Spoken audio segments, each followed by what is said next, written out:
In the next 2 chapters, we will be talking about the different kinds of tests and procedures available during pregnancy. Keep in mind these are all optional, and hopefully this will provide the information you need to decide. There are 2 categories of testing available: screening tests and diagnostic tests, and they have 2 major differences. The first difference is the risk involved. Screening tests are non-invasive and do not pose a risk to the pregnancy. Diagnostic tests have a small risk because the patient needs an invasive procedure such as CVS or amniocentesis. The second major difference between screening and diagnostic tests is their accuracies. Screening tests are never 100% accurate. On the other hand, diagnostic tests can give us definitive answers on certain problems in a baby. In this chapter, we will focus on screening tests. Let's now move on to 2 screening test options. The first option we will review is the first trimester combined screen. This is typically done between 12 to 14 weeks of pregnancy.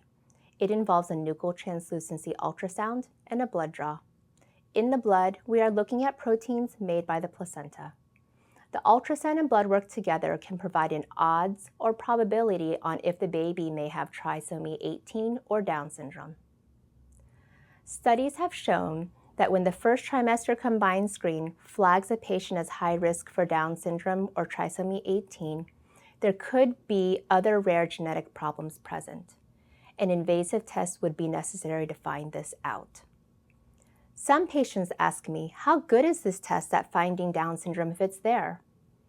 Overall, if Down syndrome is present, 90 out of 100 cases will be correctly flagged.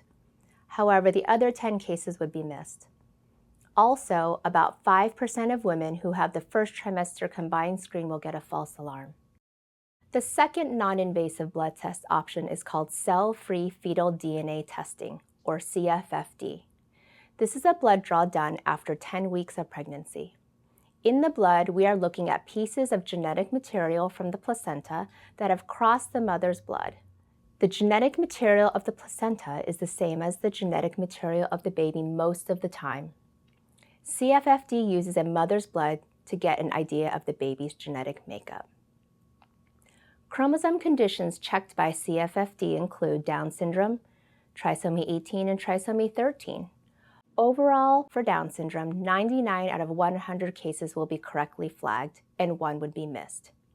Fewer than 1% of women will get a false alarm for Down syndrome with CFFD. Sex chromosome conditions can also be checked. However, this part of the testing is known to have a higher false positive rate of about 1%. If you opt for CFFD, we still recommend an early ultrasound at 12 to 14 weeks to check the overall size and health of the baby. Regardless of if you decide to have the first trimester screen or CFFD, most patients will get a negative test result and get reassurance. If a screening result is positive, you will be offered genetic counseling and the option of diagnostic testing to better clarify if the baby is affected. After hearing about these genetic screening test options, some parents may wish to have testing that is more accurate and comprehensive. In these cases, diagnostic testing may be a better option.